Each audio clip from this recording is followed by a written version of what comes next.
Doctor Srivarma's wellness அனைத்து நோய்களுக்குமான ஆயுர்வேத மருத்துவம் தமிழகம் எங்கும். For appointments 99424411 and 99421166. आज के इस रैली में उपस्थित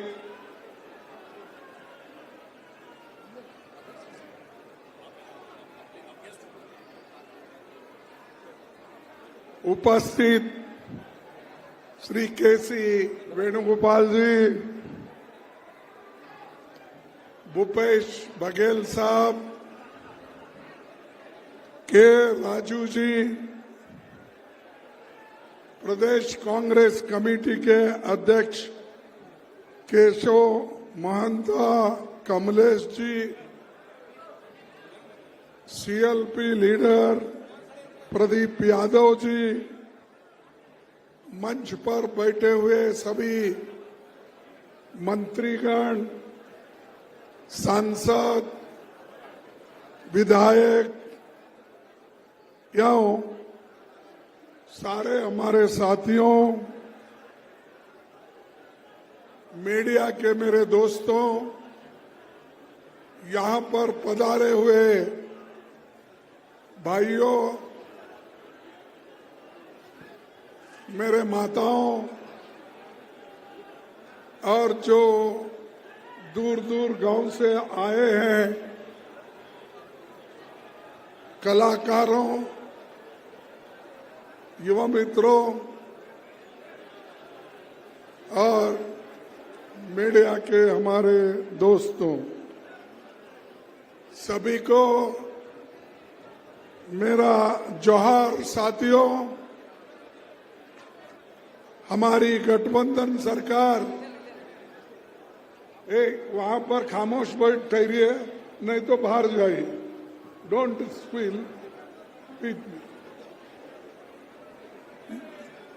साथियों,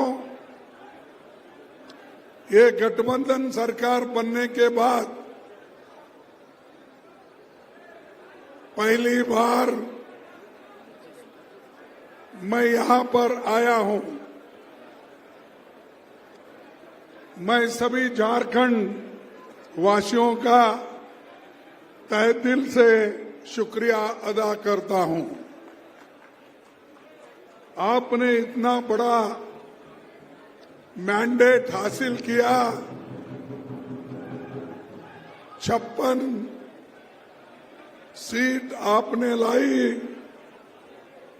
और आज हमारी एक मजबूत सरकार झारखंड में है। मुझे उम्मीद है हमीर सरकार, आप जो भी वायदे किए हैं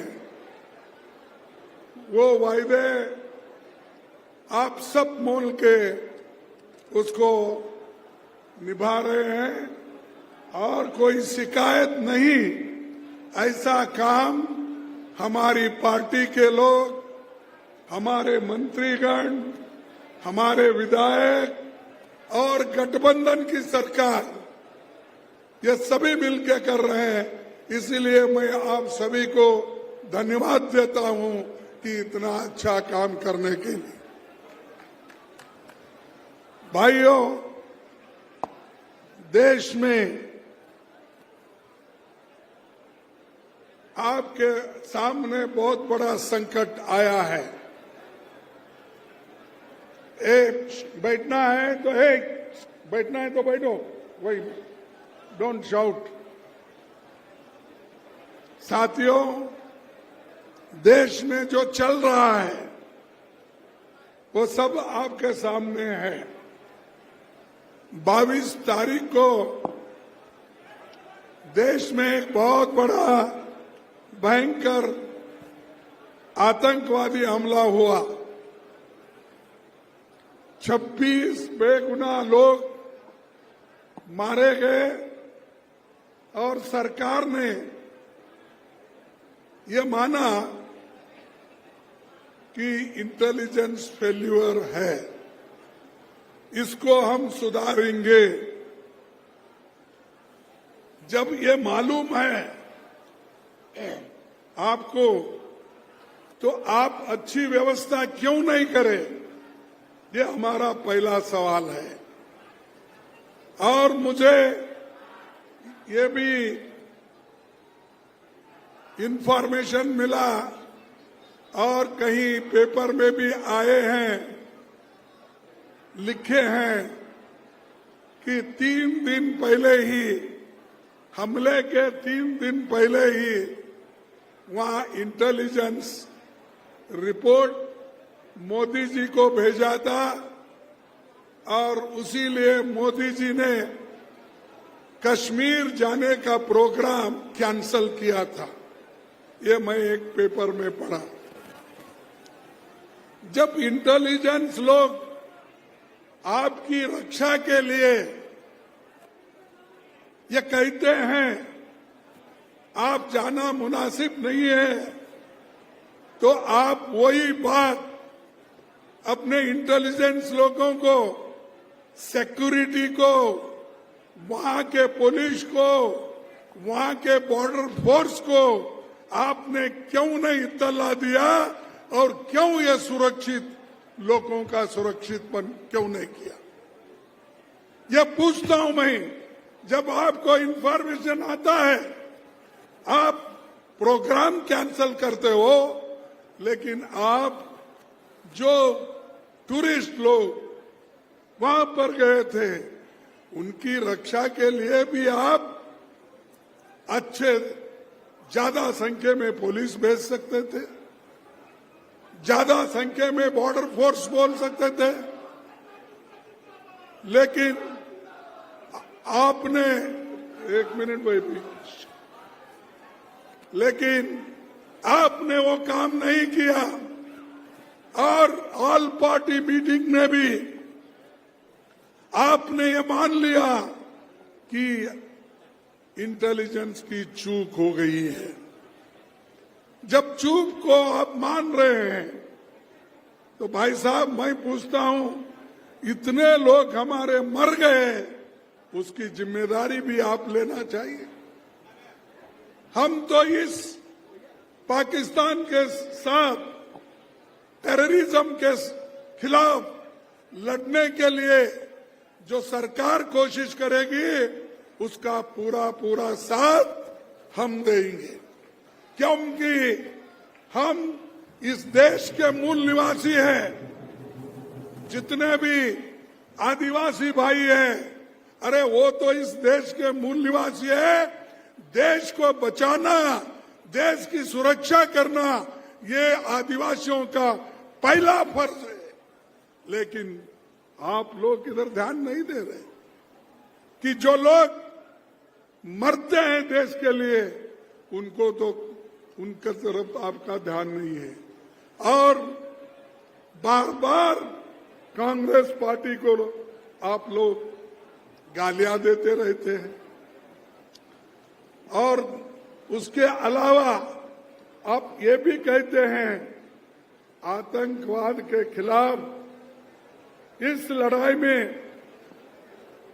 हमने कहा कि आतंकवाद के खिलाफ इस लड़ाई में हम पूरा साथ देंगे। ये पहले से हम कहते आए। पाकिस्तान के खिलाफ अगर सरकार लोगों को राय लेके किसी भी कार्यक्रम को अगर आगे बढ़ाती है, कांग्रेस पार्टी उसका पूरा पूरा साथ देती है, क्योंकि ये देश का मामला है। ये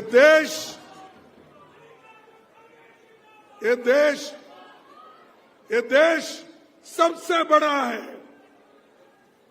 उसके बाद तुम्हारी पार्टी आती है, तुम्हारा धर्म आता है, तुम्हारी जात आती है।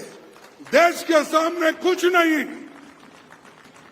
और हम देश के लिए अपनी जान दिए हैं। इंदिरा गांधी जी ने जान नहीं दी इस देश में एकता रखने के लिए? दी या नहीं दी? राजीव गांधी जी ने अपना जान दिया या नहीं दिया? और महात्मा गांधी जी ने आजादी लाकर अपनी जान खोई, एक गद्दार ने उनके छाती पे गोली मारकर उनको मार दिया।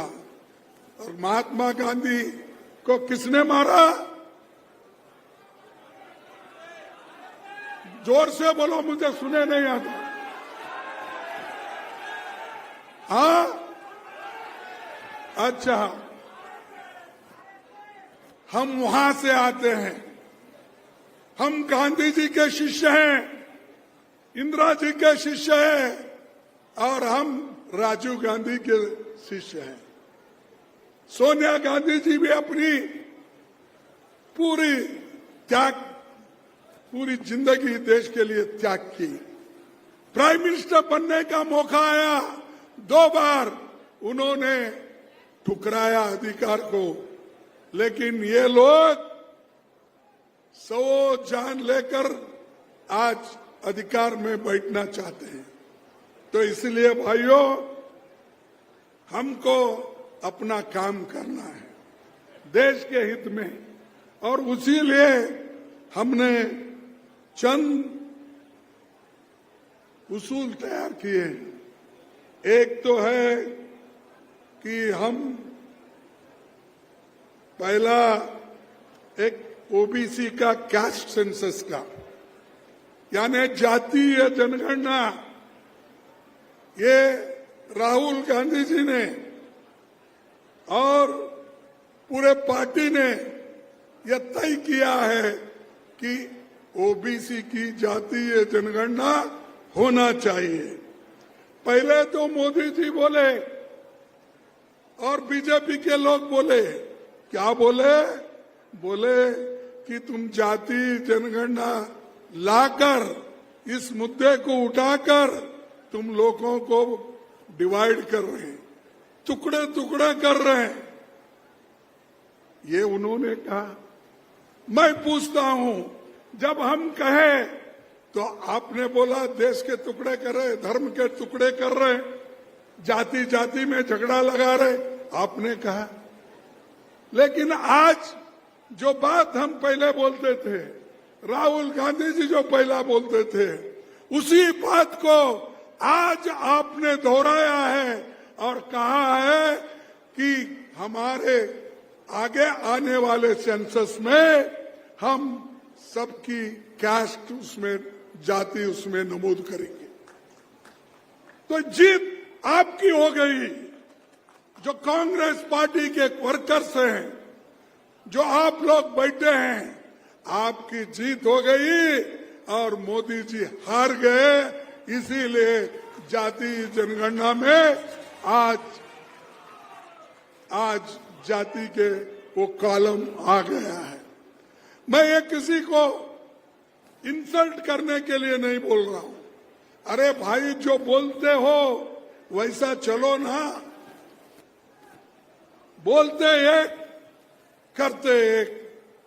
और आपके लोग तो ये बोलते थे पहले, कौन, कि वो शाहन ने एक बार बोला, अमित शाह जी ने क्या बोला, भाई 2 करोड़ नौकरी देना एक जुमला है। बोले 15-15 लाख रुपए बाहर का काला धन लाके तुम्हारे जेब में डालना, ये भी जुमला है। बोले अरे जुमले वालों, आप सुनो, जिस काम के लिए हम लड़ते हैं, दिल से लड़ते हैं, लोगों के लिए लड़ते हैं, गरीबों के लिए लड़ते हैं, और वो जुमले बोलते फिरते हैं।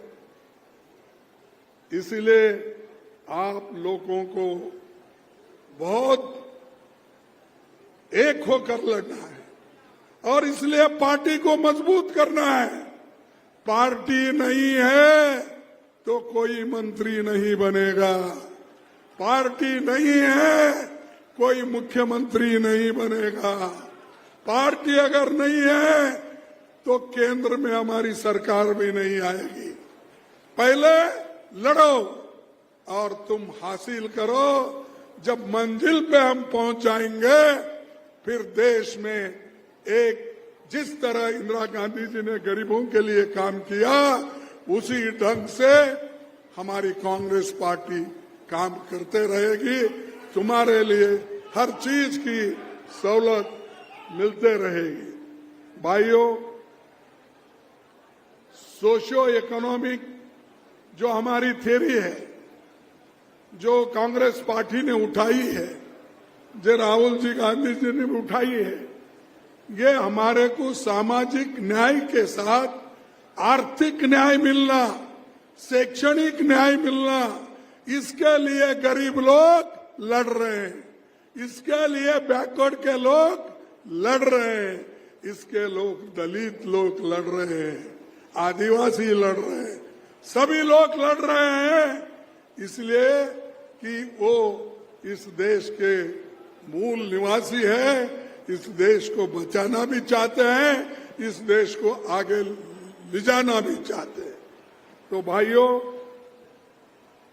मैं आपको और एक बात कहूंगा।